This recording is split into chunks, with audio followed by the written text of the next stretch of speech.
نئے مالیاتی بیل out package سے متعلق IMF اور وزارت خزانہ کے حکام کے درمیان آج سے مذاکرات کا باقاعدہ آغاز ہو گیا۔ نئے قرض پروگرام کا دورانیہ اور حجم کا فیصلہ IMF ایگزیکٹو بورڈ کی مشاورت سے کیا جائے گا۔ تاہم اطلاعات ہیں کہ پاکستان 3 سے 4 سال پر محیط 6 سے 8 ارب ڈالرز کے پروگرام کا خواہاں ہے۔ مذاکرات کے دوران بجٹ، معاشی پالیسیوں اور اصلاحات پر بات چیت ہوگی۔ آج IMF مشن کے ساتھ سیشن میں وزیر خزانہ محمد اورنگزیب کی جانب سے موجودہ معاشی صورتحال پر بریفنگ دی گئی۔ IMF مشن نے ملکی معیشت کے لیے اٹھائے گئے اقدامات پر اطمینان کا اظہار کیا۔ ذرائع کے مطابق IMF مشن اور وزارت خزانہ کے حکام کے درمیان اتفاق ہوا کہ آئندہ مالی سال کے دوران حکومت اسٹیٹ بینک سے قرض نہیں لے گی، بیرونی ادائیگیاں بلا تاخیر بروقت کی جائیں گی، درآمدات پر پابندی عائد نہیں کی جائے گی، انٹرنیشنل ٹرانزیکشنز کے لیے بھی کوئی قدغن نہیں لگائی جائے گی۔ اسٹیٹ بینک، وزارت خزانہ اور وزارت توانائی کی کارکردگی سے متعلق معلومات IMF سے شیئر کی جائیں گی۔ اسی کے ساتھ FBR، شماریات بیورو اور مارکیٹ بیسڈ ایکسچینج ریٹ کی معلومات بھی IMF کو دی جائیں گی۔ ذرائع کے مطابق آج IMF مشن نے حکام کو قرض پروگرام سائن کرنے کی یقین دہانی کرائی۔ IMF mission chief Nathan Porter کا کہنا تھا کہ IMF تجاویز پر عمل درآمد یقینی بنایا جائے۔ انہوں نے کہا کہ ملک کی معیشت کی بہتری کے لیے تمام سیاسی جماعتوں کو ساتھ مل کر کام کرنے کی ضرورت ہے۔ معاشی استحکام بھی سیاسی استحکام کے ساتھ جڑا ہوا ہے۔ مشن چیف نے یقین دلایا کہ مذاکرات نتیجہ خیز ہوں گے اور IMF پاکستان کے ساتھ تعاون جاری رکھے گا۔ پاکستان کی معاشی ٹیم کے ساتھ آئندہ مالی سال کے بجٹ پر بھی کام کریں گے۔ معاشی ٹیم سے مذاکرات کے بعد IMF مشن نے گورنر اسٹیٹ بینک سے بھی ملاقات کی۔ IMF چیف نے پاکستان کے سامنے نئے مطالبات بھی رکھ دیے، جس میں صنعتی اداروں کو ٹیکس مراعات دینے کے لیے FBR اور کابینہ کی ثوابدیدی اختیارات منسوخ کرنے کا مطالبہ شامل ہے۔ IMF نے پاکستان سے سرکاری پینشنرز پر ٹیکس لگانے اور مختلف پینشن اسکیموں سے ٹیکس کی چھوٹ ختم کرنے کا کہا۔ IMF نے بجلی گیس مزید مہنگی کرنے، خسارے میں چلنے والی سرکاری کارپوریشنز کو فروغ کرنے کی تجویز دی ہے اور 1 جولائی سے ہی بجلی کے بنیادی نرخوں میں اضافہ بھی IMF چاہتا ہے۔ کل سیمینار سے خطاب میں وزیر خزانہ محمد اورنگزیب نے پاکستان کی معاشی جو اہداف ہیں ان کا احاطہ کیا۔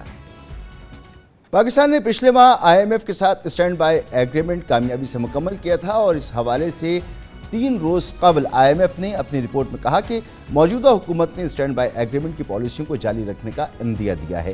تاہم ملک میں سیاسی غیر یقینی اور سماجی خلفشار کی صورت میں پالیسیز پر یہ صورتحال اثر انداز ہو سکتی ہے اور رپورٹ کے مطابق IMF پروگرام نہ ہونے کی صورت میں اگلے 4 برس میں بیرونی ادائیگیوں کی مد میں پاکستان کو 10 ارب ڈالرز کے گیپ کا سامنا ہو سکتا ہے۔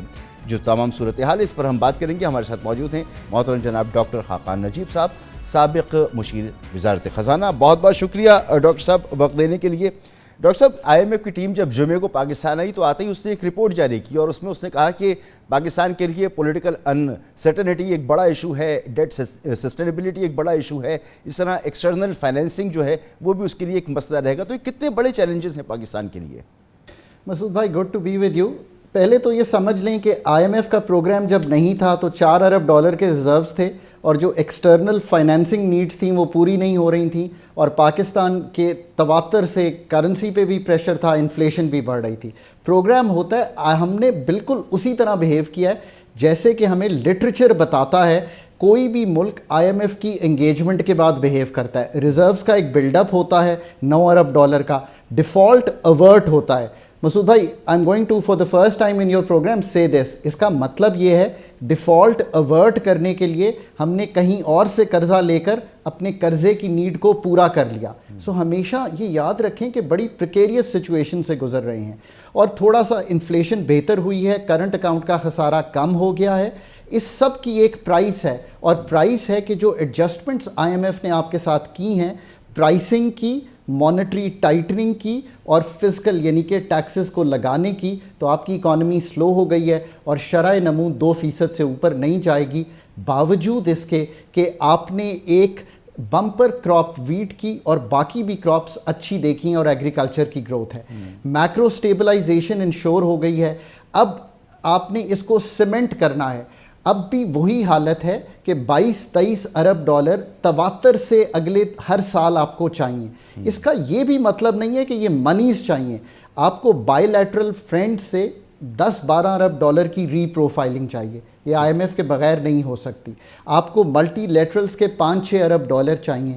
یہ نئے پیسے تب تک نہیں آئیں گے جب تک کہ فنڈ کی امبریلا نہیں ہوگی. ویری کیٹیگوریکلی جو کنٹری ڈائریکٹر ہیں اے ڈی بی کے, انہوں نے کہا کہ آئی ایم ایف ہوگا تو آگے انگیجمنٹ چلے گی. ابھی تک کمرشل بھی مسنگ ہے اور ہماری رسائی ابھی تک بانڈ مارکیٹ تک بھی مسنگ ہے. یہاں پہ کھڑے ہوئے ہیں. اب پھر ایک افسوس کے ساتھ پھر آپ کے پروگرام میں کہہ رہا ہوں کہ 24ویں پروگرام کی انگیجمنٹ کرنی پڑے گی فنڈ کے ساتھ. یہ تو گیون ہے مسعود صاحب, بٹ یہ گیون نہیں ہے کہ وہ انگیجمنٹ کیا ہوگی. جو مجھے تشویش اب لاحق ہو گئی ہے وہ یہ ہے کہ یہ ساری انگیجمنٹ جو ہے وہ آئی ایم ایف ٹرمز پہ چلی گئی ہے, یہ اتھارٹیز کی ٹرمز سے نکل گئی ہے, اس لیے کہ ہماری پریپریشن شاید اس لیول کی نہیں ہے. کیونکہ آپ یہی دیکھیے نا, ٹیکس کی مد میں انہوں نے پاکستان کا ایک ٹیکس اسیسمنٹ 2021 میں ہی شروع کر دی تھی ٹڈاٹ کے نام سے. ابھی نومبر دسمبر میں ایک ٹی اے کیا انہوں نے, اس میں انہوں نے یہ کہا ہے, وہ رپورٹ ہمیں پبلک کر دینی چاہیے پاکستان میں, کہ ہم 2% تک نئے پالیسی میجرز اگلے 3 سال میں لیں گے. اس کا مطلب ہے 2000 ارب کے میجرز, جو کہ انکم ٹیکس میں بھی ہیں, سیلز ٹیکس کی ایگزمپشنز بھی جا رہی ہیں, ایگزمپشنز اینڈ کنسیشنز بھی جا رہے ہیں, اور بہت سے فوڈ آئٹمز بھی اس میں شامل ہیں. So we have to be very careful what we negotiate. A good negotiation will form a program جو 3 سال چل بھی سکے. A negotiation جو اتنی ہم کہیں گے competitively نہیں کریں گے فنڈ کے ساتھ, اور اس کے ایسے اور موضوع چیزیں سامنے نہ رکھیں جو ہمیں وہ کرنے میں کوئی دشواری نہ ہو تو مشکل ہوگی.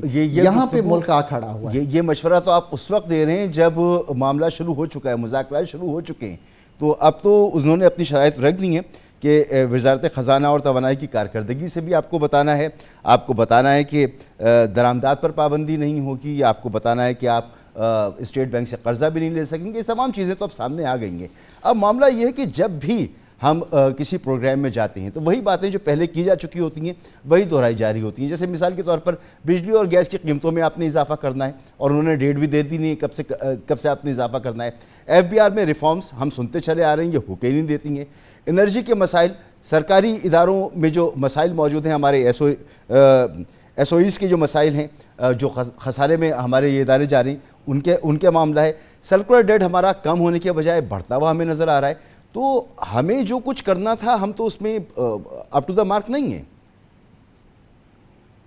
آپ اس میں یہ بھی ایڈ کر دیجئے کہ پاکستان اس سال ریکارڈ فزیکل کا مالیاتی خسارہ 7.5-8% کا دوبارہ کرے گا. نامنل ٹرمز میں 8,200-300 ارب روپے کا خسارہ, 29 ارب ڈالر کا خسارہ, اور یہی آپ کے ڈیٹ کو بڑھائے گا. تو اب بات یہ طے ہوئی کہ آئی ایم ایف آپ کو میکرو سٹیبلٹی دے سکتا ہے, پر جن سب چیزوں کا ذکر آپ نے کیا کہ انرجی کانسٹلیشن پبلک سیکٹر سے نکل کر پرائیویٹ ایفیشنسی میں, اور پاکستان کی ڈی ریگولیشن جو پاکستان کی گروتھ کو بڑھا سکے, وہ کیسے ہوگی, اس کا تعین آئی ایم ایف نہیں کر سکتا. پر اس کا تعین تو آپ نے کرنا ہے کہ beyond the I M F price changes جو کہ آپ کو کرنے پڑیں گے to stick with the programme, آپ کو پاکستان کی کرنسی کو بھی مارکیٹ فورسز پہ چھوڑنا پڑے گا, آپ کو جو بہت سے ریٹس بن جاتے ہیں ان سے بھی نکلنا پڑے گا, آپ کو ریئل انٹرسٹ ریٹ کو بھی پازیٹیو رکھنا پڑے گا. پر انرجی کی سرجری آج بھی آپ نے کرنی ہے. ایف بی آر کے ایڈمنسٹریٹو ریفارمز, آپ کو کوئی روک رہا ہے کہ پاور کا ڈیٹا ہے, گیس کا ڈیٹا آپ کے پاس موجود ہے, میری ٹریول کا ڈیٹا آپ کے پاس موجود ہے, میری ٹیلی فون بلنگ کا ڈیٹا آپ کے پاس موجود ہے, آپ کو تو میرے سم بند کرنے کی ضرورت ہی نہیں ہے مسعود صاحب. آپ جائیے ان سب کو کولیٹ کیجئے, ڈیجیٹل سائنٹسٹس کو کہیے کہ آپ کو بتا دیں یہ کولیٹ کر کے کہ واٹ از دی انکم جو ہونی چاہیے کسی بھی شخص کی, کسی بھی اے او پی کی, کسی بھی کمپنی کی. So what I am trying to say is کہ آج بھی وہیں کھڑے ہیں کہ یہ پروگرام کر بھی لیں گے تو پھر کیا ہوگا. آئی تھنک کہ پہلے تو لیڈرشپ کو یہ بھی احساس کر لینا چاہیے. میں اب آئی ایم ایف کا نمبر اگر آپ کو ایک دوں تو آپ حیران ہو جائیں گے. آپ جب یہ سال ختم کریں گے, جو پچھلا سال ختم کیا تو آپ کا ڈیٹ تھا 68,000 ارب روپیہ, یہ سال ختم کریں گے تو 80,000 کو تجاوز کر جائے گا. جب پروگرام ختم ہوگا نا 3 سال بعد, تو یہ 1,20,000 ارب ہوگا آپ کا ڈیٹ, بیکاز کوئی فنڈامنٹلی ایسی تبدیلی آئی ایم ایف نہیں سمجھتا. اگر نہیں صاحب, پاکستان میں کاسٹ آف ڈوئنگ بزنس جو ہے یہ ایک بہت بڑا مسئلہ ہے. ہمارا جو انٹرسٹ ریٹ ہے وہ ریکارڈ سطح پر ہے, جو انرجی پرائسنگ ہے وہ بڑھی ہوئی ہے, اور ایک مرتبہ پھر آئی ایم ایف کی جو شرائط ہیں اس میں یہ کہا جا رہا ہے کہ انرجی کی جو پرائس ہیں وہ بڑھائی جائیں گی.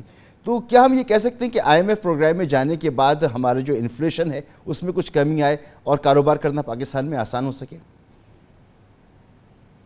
آپ نے بہت ہی اچھی بات سامنے رکھی. میں نے جو اس پہ ایک پرچہ لکھا ہے کہ پاکستان کا پروگرام ڈیزائن کیا ہونا چاہیے, اس کا نمبر 1 جز یہ ہے کہ پاکستان کا پروگرام اگر سسٹینیبل گروتھ کی بنیاد رکھنا چاہتا ہے آئی ایم ایف کے ساتھ, تو وہ یہ کہے کہ میں ایز آف ڈوئنگ بزنس کی جو ڈی ریگولیشن کے میجرز ہیں وہ بہت تواتر سے تو لے رہا ہوں, پر اس سے بات بن نہیں رہی. بات تب بنے گی کہ ملک کو ڈی ریگولیٹ کرنے کے لیے ایک شوق دیا جائے جس میں آج سارے ریگولیشنز جو ہیں ختم کر دیے جائیں, اور پھر یہ کہا جائے کہ مسعود صاحب آپ کی ریگولیٹری اتھارٹی مجھے پروو کرے یہ بات کہ this regulation is good for the country.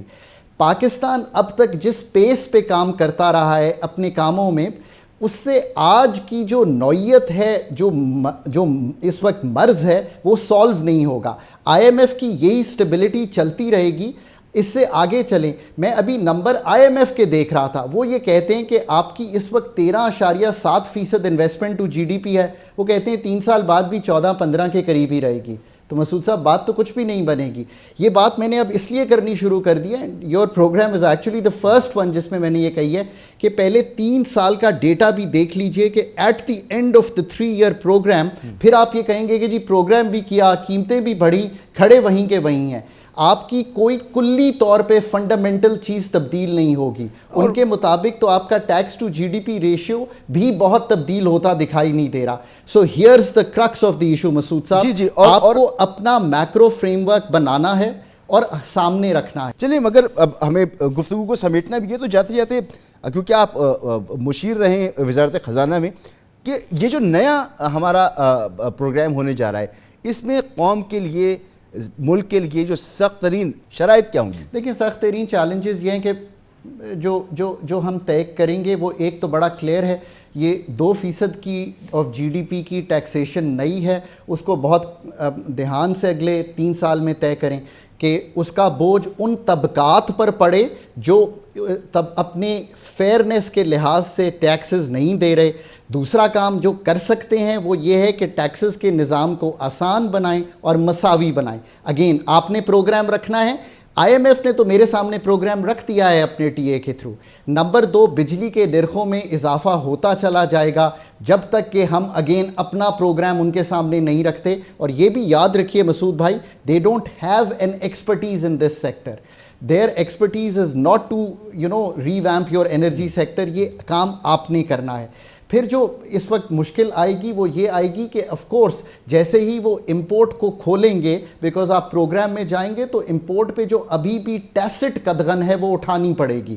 جب آپ ٹیسٹ قدغن اٹھائیں گے تو امپورٹ کا پریشر بڑھے گا, روپے کی قدر پہ دوبارہ جو ہے اس طرح کا جو اس وقت پریشر ٹوٹ گیا ہے وہ آ سکتا ہے. تو اس کو مینیج کرنے کے لیے فنڈ فلوز کو انشور کرنا پڑے گا. بہت بہت شکریہ جناب ڈاکٹر خاقان نجیب صاحب. یہاں پر لیں گے ایک بریک, اور بریک کے بعد بات کریں گے کہ جناب شاہد خاقان عباسی کے نون لیگ چھوڑنے کے بعد سے یہ قیاس آرائیاں تھیں کہ ایک نئی پارٹی بننے جا رہی ہے. مفتاح اسماعیل ان کے ساتھ تھے, مصطفیٰ نواز کھوکر اور کئی اکابرین ان کے ساتھ موجود تھے, اور اب مفتاح اسماعیل صاحب نے باقاعدہ اس سے نئی پارٹی جو کہ وجود میں آ رہی ہے اس کی کچھ تفصیلات شیئر کی ہیں. ایک بریک, اور بریک کے بعد مفتاح اسماعیل صاحب سے ہی پوچھیں گے کہ ان کی پارٹی کب لانچ ہو رہی ہے, کیا اغراض و مقاصد ہوں گے, اور کس طرح وہ ملک کی سیاست کو آگے لے کے چلیں گے. ایک بریک کے بعد.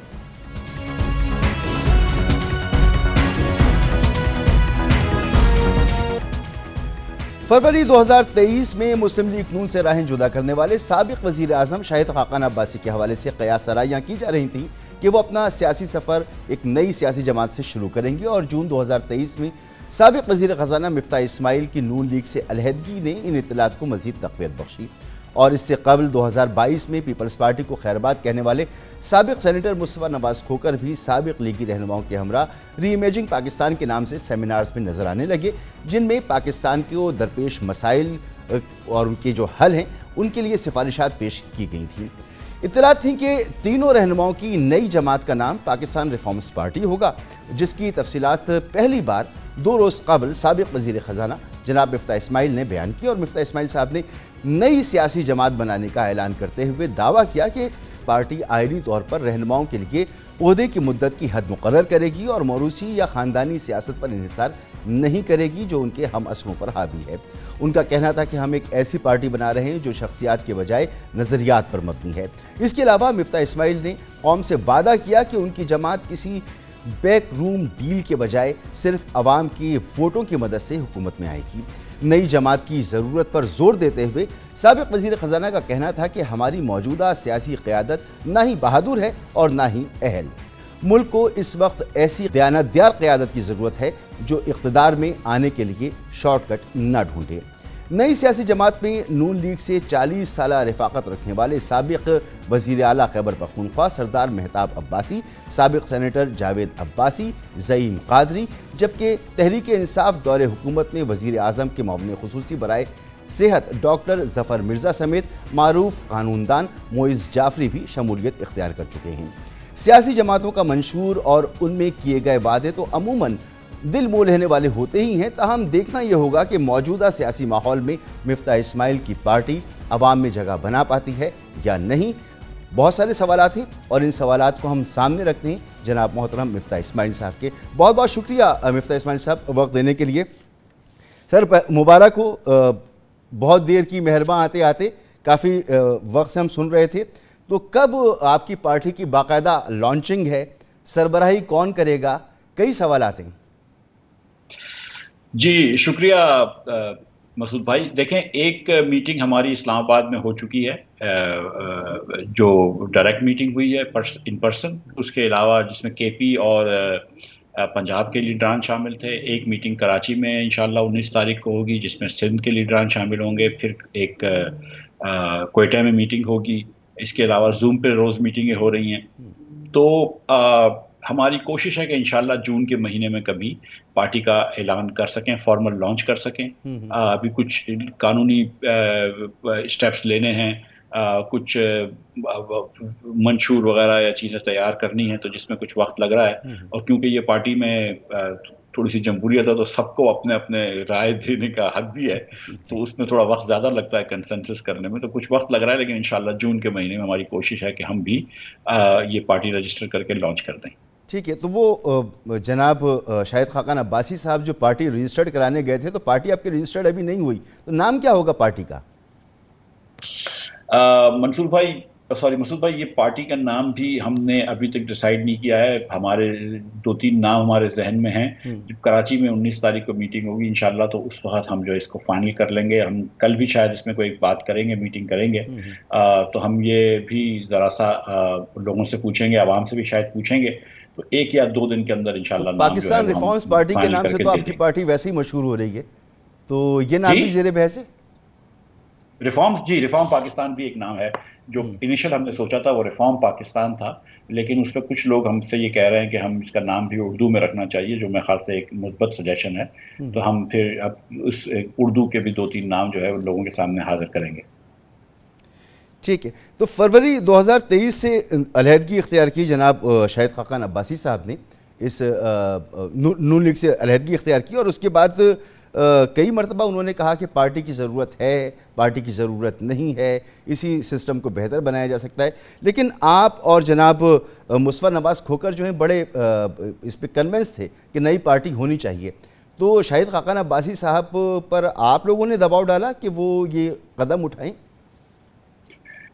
نہیں، دیکھیں، سیاسی حقیقتیں سامنے جب آتی رہیں، جب ان کو یہ لگا کہ جو ایگزسٹنگ پارٹیاں ہیں ان کے پاس اس مسئلے کا حل نہیں ہے، ہماری کوشش تھی کہ ساری پارٹیاں آپس میں بیٹھ کے کوئی لائے عمل طے کرتے، وہ بھی نہیں ہوا۔ اس وقت پارٹی کے اندر آپ دیکھیں پاکستان میں کتنا سیاسی تناؤ ہے، جبکہ اگر آپ ان پارٹیوں کے منشور اٹھا کے دیکھیں تو اتنے مختلف نہیں ہیں جتنا کہ تناؤ نظر آتا ہے۔ جو میں نے بات کی کہ کچھ سواوکار لوگوں کے جہاز میں، سیم ہی جہاز میں سارے لوگ سفر کرتے ہیں، لیکن مطلب تناؤ تو اتنا ہے کہ جیسے پتہ لگتا ہے کہ اتنا تو کوئی مسئلہ کشمیر میں تناؤ نہیں ہوگا۔ تو گزارش یہ ہے کہ جب سیاسی لیڈران کی ایجنڈے ایک جیسے ہوں، لیکن ایجنڈا پرسنل ذاتی انا کے یا ذاتی بینیفٹ کی وجہ سے ہو جائے، تو پاکستان کے لوگوں کا کچھ نہیں ہوتا ہے۔ یہاں پر لوگوں کو پانی پینے کا نہیں مل رہا، یہاں پہ لوگوں کو تعلیم نہیں مل رہی، یہاں پہ لوگوں کو روزگار نہیں مل رہا، یہاں پہ لوگوں کو اناج نہیں مل رہا، کھانا نہیں مل رہا۔ آپ نے دیکھا ہے کہ فارمرز کا اس وقت کیا حال ہے گندم کے۔ تو یہاں پر اتنے مسائل ہیں پاکستان کے، اور ہمارے جو سیاسی لیڈران ہیں وہ پتہ نہیں کوئی اور ہی بات کر رہے ہیں۔ تو ہم سمجھ رہے ہیں کہ ایک ایجنڈا لوگوں کا پیش کریں، جیتیں یا ہاریں وہ اللہ کے ہاتھ میں، لیکن کم از کم ایک لوگوں کو ایک ایسا ایجنڈا پیش کریں کہ جس سے لوگوں کی بات ہو کہ پاکستان کے عوام کی کیا مشکلات ہیں۔ ٹھیک، بہت اچھی بات ہے۔ اور اب انہی خیالات کے ساتھ پارٹیاں سامنے آتی ہیں۔ ابھی تک جو نام آپ کی پارٹی کے میں شامل ہونے والے لوگوں کے سامنے آئے، تو اکثر وہ لوگ ہیں جن کو اپنی پارٹی سے میں جن کو جگہ نہیں مل سکی، پارٹیوں نے انہیں فارغ کر دیا، یا جگہ نہیں مل سکی یا انہوں نے خود پارٹی کو چھوڑ دیا، ایسی تو بات نہیں ہے۔ بہت سارے لوگوں کی پارٹی میں جگہ تھی اور بالکل جگہ پارٹی نے ان کو دی بھی ہے، لیکن انہوں نے کسی نہ کسی وجہ سے پارٹی کو خیر بات کیا ہے۔ اور کچھ ایسے بھی لوگ ہیں جو کہ کسی پارٹی میں نہیں تھے، سیاست میں نہیں تھے، جو کہ سمجھ رہے ہیں کہ اپنا ملک جو ہے جس ڈگر پہ جا رہا ہے وہ ٹھیک نہیں ہے، تو اس کی وجہ سے وہ سیاست میں جوائن کر رہے ہیں۔ جیسے آپ نے بات کی ہے معیز جعفری صاحب کی، ایسے کراچی کے بزنس مین ہیں عمیر اللہ والا صاحب، ایسے ڈاکٹر ظفر مرزا پالیٹکس میں نہیں ہے، ڈاکٹر طارق سلیمان نہیں ہے پالیٹکس میں، قائد اعظم یونیورسٹی کے پروفیسر، وہ آ رہے ہیں۔ ایسے بہت سارے لوگ آ رہے ہیں، بینا رضا صاحبہ آ رہی ہیں لاہور سے، جو بالکل سیاست میں نہیں تھی۔ تو ایسے بہت سارے لوگ ہمارے ساتھ آ رہے ہیں، شامل ہو رہے ہیں، کہ جو سیاست میں نہیں تھے لیکن وہ ملک کی وجہ سے پریشان ہیں، ملک کی ڈائریکشن کی وجہ سے پریشان ہیں۔ جب یہاں پر لوگوں کو روزگار نہیں مل رہی ہے، یہاں پر تعلیم نہیں مل رہی، لوکل گورنمنٹس کا کانسیپٹ نہیں ہے، پولیس میں ایک پرچہ کروانا مشکل ہو جاتا ہے، جب ہم یہ دیکھتے ہیں کہ ہندوستان اور بنگلہ دیش کے بچے آئی ٹی کی تعلیم حاصل کر رہے ہیں اور ہمارے بچے جو ہیں وہ نہیں کر پا رہے، تو ہم کو لگتا تو ہے نا کہ ملک صحیح نہیں چلایا جا رہا۔ اور یہ جو ملک ہے یہ عرض تو ہے مفتاح اسماعیلی صاحب، یہ عرض تو بالکل موجود ہے، لیکن یہ بھی بتا دیجئے ساتھ ساتھ کہ اور جو ہماری بڑی سیاسی جماعتیں ہیں، پیپلز پارٹی ہے، نون لیگ ہے، ایم کیو ایم ہے، دیگر جماعتیں ہیں، تو ان سے بھی لوگ آ رہے ہیں؟ کوئی بڑے نام ہیں جو پارٹی آپ کی جوائن کرنے والی؟ سر میں آپ کو سچ بتا رہا ہوں کہ کسی سے بات نہیں کی ہے۔ جس کو آنا ہے وہ ہم سے بات کرتے ہیں، اور سارے ہمارے بھائی ہیں، بہنیں ہیں۔ ہم نے کچھ نان پولیٹیشن سے ضرور بات کی، پولیٹیشن سے کسی سے بات نہیں کری۔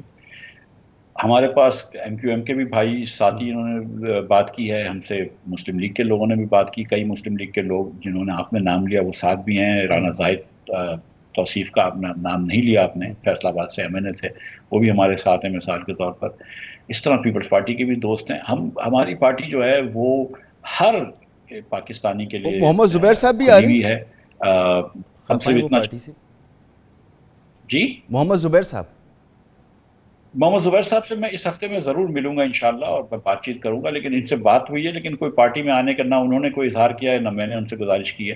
ابھی تک یہ کوئی بات نہیں ہوئی۔ میں آپ سے گزارش کر رہا تھا کہ ہم صرف 2-3 چیزیں چاہتے ہیں کہ لیڈرشپ میں وہ لوگ آئیں جن کی سوچ جو ہے وہ ہم سے ملتی جلتی ہو، اور جو کمپیٹنس میں اور انٹیگریٹی میں اور مورل کلیئرٹی میں ایک دم تیار ہوں۔ اگر وہ تیار ہیں تو پھر ہم تو سب کے ساتھ بات کرنے کے لیے تیار ہیں۔ ٹھیک ہے، انیشلی جو آپ کی آؤٹ لائنز ہیں پارٹی کی وہ تو بڑی زبردست ہیں کہ آپ جو ہیں وہ موروثی سیاست جو ہے اس کو نہیں پنپنے دیں گے۔ اس سے پہلے تحریک انصاف نے بھی یہی بات کی تھی، لیکن آپ نے ایک اور بات کی ہے کہ بیک ڈور چینل سے آپ لوگ نہیں آئیں گے۔ تو سر وہ بیک ڈور دروازہ تو کھلا رہے گا اور آپ لوگ اس سے نہیں آ رہے ہوں گے، تو آپ نے کیسے یہ نتیجہ اخذ کیا کہ اتنی میچورٹی پاکستان کی سیاست میں آ گئی ہے کہ وہ دروازہ بھی کھلا ہو اور آپ آ بھی جائیں؟ تو یہ کیسے ہوگا؟ سر دیکھیں، گزارش یہ ہے کہ جب ہم سیاستدان اگر خود چلے جاتے ہیں اور فوج کے در پہ ساحل بن کے چلے جاتے ہیں اور پھر ان سے مدد مانگتے ہیں، پھر جب فوج نکالے جاتے ہیں تو پھر آپ ان کو برا بھلا کہتے ہیں، تو کم از کم کوشش تو یہ ہونی چاہیے نا کہ آپ ان سے مدد مانگے بغیر آنے کی کوشش کریں۔ نہیں تو آپ تو کوشش نہیں کریں گے، آپ تو کوشش نہیں کریں گے، مگر یہ دروازہ میں نے جیسے کہا کہ وہ تو کھلا ہے، کھلا تھا، کھلا ہے، تو وہ کھلا ہوگا تو پھر آپ سامنے والے دروازے پہ دستک دیتے رہیے گا۔ دیکھیے ایک دروازہ ہے جو کہ آپ نے پاکستان کے مسئلے کو حل کرنا ہے، پاکستان کے لوگوں کو مسئلے کو حل کرنا ہے. جو شاہد صاحب بات کرتے ہیں، شاہد عباسی صاحب، وہ یہ کہتے ہیں کہ اگر آپ لیجسلیشن دیکھیں تو 98% لیجسلیشن وہ ہے جس میں حکومت اپنی آسانی کرتی ہے، اور شاید 2% ایسا لیجسلیشن ہوگا جس میں لوگوں کی آسانی کی بات کرتے ہیں. ہم یہ چاہتے ہیں کہ لوگوں کے لیے بھی تو کچھ کرا جائے نا. 90% پاکستانی جو کہ غریب ہیں یا غریب غربت کی لکیر سے بھی نیچے ہیں، جن کو کھانا نہیں مل رہا، جن کو روٹی نہیں مل رہی، جن کو پانی نہیں مل رہا، جن کو بجلی کے بل نہیں بھر پا رہے، گیس کے بل نہیں بھر پا رہے، ان کی بھی تو کوئی بات کرے نا.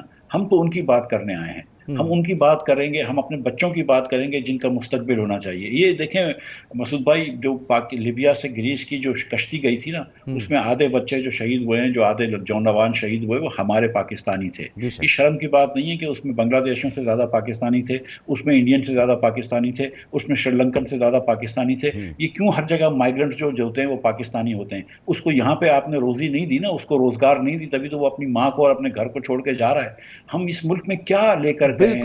بالکل آپ سے اتفاق مفتاح بھائی کہ آپ جو فرما رہے ہیں بالکل اسی طرح سے ہے.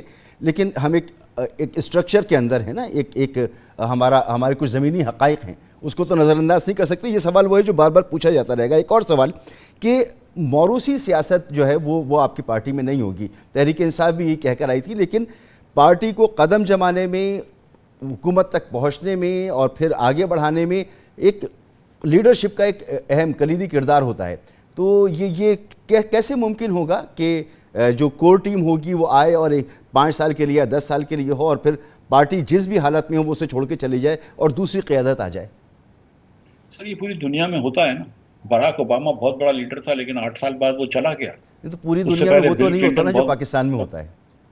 دیکھیں سر، یہی گزارش کر رہا ہوں نا کہ پاکستان میں بھی ہم نے کوئی ہر چیز تو بری نہیں کرنی نا، کوئی چیز میں تو جدت کریں گے، کوئی چیز تو نہیں لے کر آئیں گے. ہم یہ نہیں سمجھ رہے کہ سیاست جو ہے وہ پرسنالٹی بیسڈ ہونی چاہیے، شخصیات کے اوپر نہیں ہونی چاہیے، نظریے کے اوپر ہونی چاہیے. اگر ہم یہ بات سمجھتے ہیں تو اگر شاہد عباسی مثال کے طور پہ پہلے صدر بنتے ہیں پارٹی کے، تو 6 سال بعد وہ چھوڑ دے. نظریہ تو مصطفیٰ نواز بھی آگے کیری کر سکتے ہیں، مفتاح اسماعیل بھی کر سکتے ہیں، زاہد توصیف صاحب بھی کیری کر سکتے ہیں، معیز جعفری صاحب بھی کیری کر سکتے ہیں، بہت سارے اور بینا رضا صاحبہ بھی کیری کر سکتی ہیں. تو ہم اگر نظریوں پہ دیکھ رہے ہیں تو یہ ہونا چاہیے. دوسری جو میں آپ کو سچ بتاؤں، جو اصل میں ہم کو کرنا ہے نا، وہ یہ ہے کہ اس وقت آپ کے شو کو کوئی 18 سال کا بچہ یا بچی دیکھ رہا ہو پاکستان میں، جو کسی چھوٹے گاؤں میں رہتا ہو، وہ یہ پارٹی جوائن کرے اور 20-25 سال بعد وہ اس پارٹی کی صدر ہونے کی حیثیت سے اس پارٹی کو لے کر جائے اور الیکشن جیتے، تو میں خوش ہو جاؤں گا اس پہ. ٹھیک ہے. تو یہ جو بھی آئینی مدت آپ طے کریں گے وہ 5 سال کے لیے ہوگی، 10 سال کے لیے ہوگی، یا کوئی مدت ہوگی کہ پارٹی پہلے اپنے قدموں پہ کھڑی ہو جائے اور پھر اس کے بعد؟ نہیں سر، یہ ایکسیپشن نہیں ہونا چاہیے. 3 سال کی 2 ٹرمز، کوئی بھی صدر ہو یا کوئی بھی عہدہ ہو، آپ 3 سال کے لیے 2 ٹرم پہ رہ سکتے ہیں، اور 6 سال کے بعد آپ نکل جائیں. ٹھیک ہے. اور اس کے علاوہ پارٹی میں رہیں، کسی بھی پوزیشن پہ کام کریں، لیکن جو آپ پوزیشن پہلے صدر کی لے چکے ہیں وہ دوبارہ نہیں لے سکتے. ایسا ہی ہے سر؟ بالکل نہیں. ایک مرتبہ آپ صدر بن گئے، 2 مرتبہ تو پھر آپ صدر نہیں بن سکتے. ٹھیک ہے سر. آپ نے اگر پوری پارٹی کے اندر کوئی ایک فرد واحد کی یا ایک خاندان واحد کے علاوہ کوئی قابل ہی نہیں ہے کہ صدر بن جائے یا نائب صدر بن جائے یا سیکرٹری بن جائے، تو پھر اس کو پارٹی تو نہ ہوئی نا یار. ٹھیک ہے. تو یہ فرمائیے، شاہد خاقان عباسی صاحب وہ فاؤنڈر صدر ہوں گے پارٹی کے؟ سر یہ انشاءاللہ تعالیٰ 2-4-5 دنوں میں پتہ چل جائے گا. بہت بہت شکریہ جناب ڈاکٹر مفتاح اسماعیل صاحب. Wish you all the best. یہاں پر لیں گے ایک بریک، اور بریک کے بعد بات کریں گے. ایک طرف مفتاح اسماعیل صاحب پارٹی بنانے جا رہے ہیں، تو ان کے پرانے قائد میاں نواز شریف صاحب اپنی سیاست ایک مرتبہ پھر زور و شور سے شروع کرنے جا رہے ہیں. وہ اپنی پارٹی کی صدارت ایک مرتبہ پھر سنبھالنے کے لیے جا رہے ہیں. اس پر بات کریں گے بریک کے بعد تفصیل سے.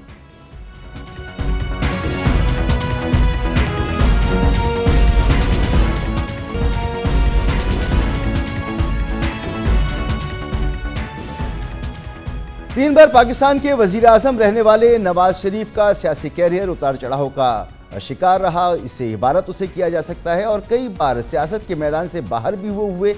کبھی انہیں جلا وطن کیا گیا اور کبھی انہوں نے خود ہی ملک سے دوری اختیار کر لی. 2017 میں وزیر اعظم نواز شریف کی نااہلی کے بعد ان کے بھائی شہباز شریف کو مسلم لیگ نون کی صدارت سونپی گئی تھی. نواز شریف کی خود ساختہ جلاوطنی کے تناظر میں کہا جا رہا تھا کہ اب شاید وہ پاکستانی سیاست میں دوبارہ قدم نہ رکھ سکیں، لیکن گزشتہ سال اکتوبر میں ان کی واپسی کو ملکی سیاست میں ایک اور ان کا کم بیک قرار دیا گیا۔ تاہم الیکشن 2024 میں 2/3 اکثریت نہ ملنے پر نواز شریف کی عارضی گوشہ نشینی نے ناقدین کو ایک بار یہ کہنے پر مجبور کر دیا تھا کہ ان کی سیاست ختم ہو چکی ہے۔ لیکن کیا کیجئے کہ ملکی سیاست میں کچھ بھی غیر متوقع نہیں ہے، اور اب خبریں گرم ہیں کہ نواز شریف پوری قوت سے ملکی سیاست میں دوبارہ متحرک ہونے جا رہے ہیں، جس کے لیے وہ 28 مئی کو ایک بار پھر نون لیگ کی باغ ڈور سنبھالیں گے۔ اس حوالے سے وزیر اعظم شہباز شریف پہلے ہی نون لیگ کی صدارت سے مستعفی ہو چکے ہیں، اور اپنے استعفے میں شہباز شریف نے لکھا ہے کہ 2017 میں قائد نواز شریف سے ناحق وزارت عظمیٰ اور ان کی جماعت کی صدارت چھین لی گئی تھی۔ انہوں نے یاد دلایا کہ آزمائش کے دور میں قائد نواز شریف نے جماعت کی قیادت کی ذمہ داری انہیں سونپی، جسے پوری دیانتداری اور جذبے سے ادا کرنے کی کوشش کی۔ اس سے قبل یہ خبریں بھی آ رہی تھیں کہ نون لیگ میں نواز شریف سے قربت رکھنے والے رہنما دوبارہ متحرک ہو رہے ہیں، جو الیکشن کے بعد غیر فعال تھے۔ رانا ثناء اللہ نے بھی نواز شریف کی ہدایت پر ہی پنجاب میں پارٹی ری آرگنائز کرنے کے عمل کا آغاز کیا۔ شہباز شریف کا استعفیٰ لینے کی وجہ بھی یہی قرار دی گئی کہ وہ وزیر اعظم ہونے کی وجہ سے پارٹی کو وقت نہیں دے پا رہے، اور ان کی مصروفیت کی وجہ سے پارٹی کو تنظیمی طور پر نقصان پہنچ رہا ہے۔ اس تمام صورتحال پہ بات کریں گے، ہمارے ساتھ موجود ہیں مسلم لیگ نون کے سینئر رہنما جناب سینیٹر عرفان صدیقی صاحب۔ سر بہت شکریہ وقت دینے کے لیے۔ سر سب سے پہلے آپ ہی نے قوم کو آگاہ کیا تھا کہ جناب نواز شریف صاحب جو ہیں وہ پارٹی کی صدارت دوبارہ سنبھالیں گے۔ جب نواز شریف صاحب وزیر اعظم تھے تو وہ وزیر اعظم بھی تھے اور پارٹی کی صدارت بھی ان کے پاس تھی۔ اس وقت تو یہ نہیں کہا گیا کہ نواز شریف صاحب کے پاس وقت نہیں ہے کہ وہ پارٹی کے معاملات کو نہ دیکھ سکیں۔ اس دفعہ ایسا کیوں کیا جا رہا ہے؟ دیکھیے، جہاں تک صدارت کا تعلق ہے، میرا خیال یہ ہے کہ پی ایم ایل این جب سے وجود میں آئی ہے، اس کی صدارت نواز شریف صاحب کے پاس ہی رہی ہے، کیونکہ اس میں جو این سٹینڈ کرتا ہے وہ نواز شریف کے لیے ہی کرتا ہے۔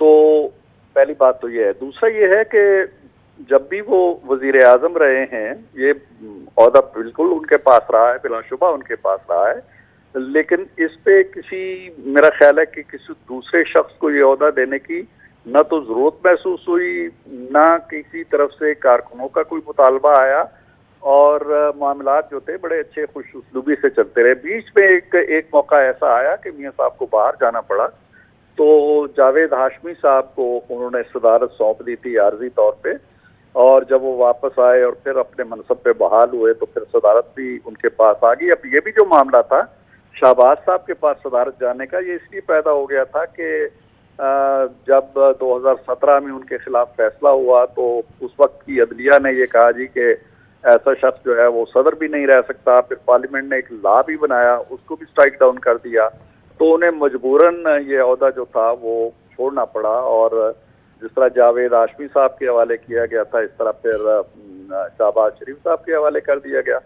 تو اب صورتحال ذرا یہ ہو گئی تھی کہ شہباز صاحب بہت زیادہ مصروف ہیں، اور آپ لوگ دیکھتے رہتے ہیں کہ ان کے جو حکومت کے معاملات ہیں، معیشت کے معاملات ہیں، ان کے فارن ٹورز ہیں، ان کے باہر سے جو وفود آ رہے ہیں، سرمایہ کاری آ رہی ہے، آئی ایم ایف کے ایشوز ہیں، تو بہتر سمجھا گیا کہ سیاسی معاملات جو ہیں وہ میاں صاحب پھر سے دیکھنا شروع کریں۔ شہباز صاحب نے خود بھی اس خواہش کا اظہار کیا ایک سے زیادہ مواقع پہ، اور کارکنوں کی بھی یہی خواہش تھی، تو بس اس کے پیچھے اور کوئی زیادہ بیک گراؤنڈ نہیں ہے۔ ٹھیک، اچھا یہ بھی فرمائیے گا کہ نواز شریف صاحب کی ڈسکوالیفیکیشن تو الیکشن سے پہلے ختم ہو گئی تھی، تو اسی وقت نواز شریف صاحب نے یہ عہدہ کیوں نہیں سنبھالا، اور اب الیکشن ہو گئے، اب تو الیکشن 5 سال کے بعد ہونے، تو اب یہ ضرورت کیوں محسوس کی جا رہی ہے؟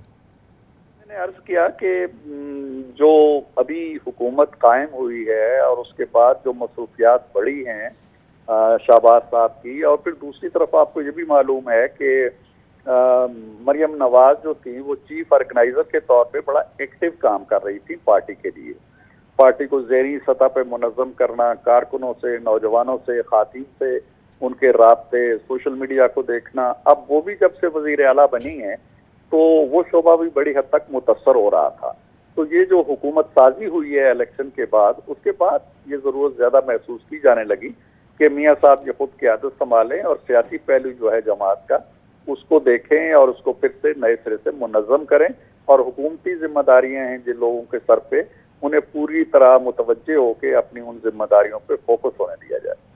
اچھا، اب بڑی ارج محسوس کی جا رہی ہے اور بات چیت بھی ہو رہی ہے اور ہونا بھی چاہیے، سیاسی جماعتوں کے درمیان ڈائلاگ شروع ہونا چاہیے، تو اس حوالے سے اب جو بھی فیصلہ ہوگا تو ڈیفینیٹلی وہ نواز شریف صاحب ہی، کیونکہ پارٹی صدر وہی ہیں، وہی فیصلہ کریں گے۔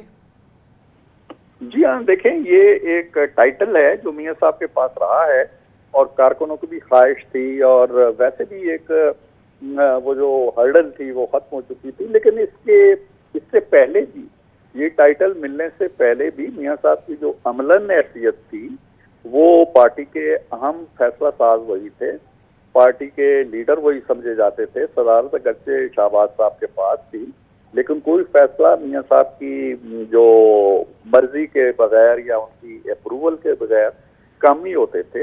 اب ان کی اس حیثیت جو کہ ہمیشہ ان کی رہی ہے، کسی بھی چاہے ان کے پاس کوئی ٹائٹل تھا یا نہیں، اب وہ ٹائٹل بھی مل گیا ہے تو عملاً کوئی بہت زیادہ فرق پڑنے والا نہیں ہے۔ فیصلے پہلے بھی میاں صاحب کے ہوتے تھے اکثر و بیشتر، اب بھی انہیں کے ہوں گے۔ یعنی بس قانونی قدغن تھی، اس لیے نواز شریف صاحب صدر نہیں تھے، اب قانونی قدغن نہیں ہے تو میاں نواز شریف صاحب صدر بن گئے، اور آپ نے فرمایا کہ نون جو ہے ہی ان کے نام سے۔ سر، ملک کے اندر ایک یہ بحث ہے اور بڑی توجہ سے سنی جاتی ہے اور کی جاتی ہے کہ ملک میں موروثی سیاست نہیں ہونی چاہیے، تو مسلم لیگ نواز جو ہے وہ اس بات کی قائل ہے کہ نواز شریف صاحب ہی قائد ہیں، وہی قائد رہیں گے، اور اگر کچھ ہوگا تو موسٹ پروبیبلی چانسز یہی ہوں گے کہ ان کی فیملی سے ہی کوئی آگے آئے گا۔ یہ باتیں میرا خیال ہے یہ بحث اب خاصی پرانی ہو چلی ہے، دنیا میں بھی اس طرح کے ٹرینڈز آپ دیکھ رہے ہیں، ایون ویسٹ کے اندر بھی ایسی مثالیں آپ کو ملنا شروع ہو گئی ہیں، پاس پڑوس کے ممالک میں بھی آپ دیکھ رہے ہیں، آپ بنگلہ دیش میں دیکھ رہے ہیں، آپ انڈیا میں دیکھ رہے ہیں، تو پاکستان کے اندر بھی جو آپ کی سیاسی جماعتیں ہیں وہ آلموسٹ اکا دکا کو چھوڑ کے یہ ایک ایسی چیز ہے جو جس کلچر کو اب بالکل ایکسیپٹ کر لیا گیا ہے، پہلی بات۔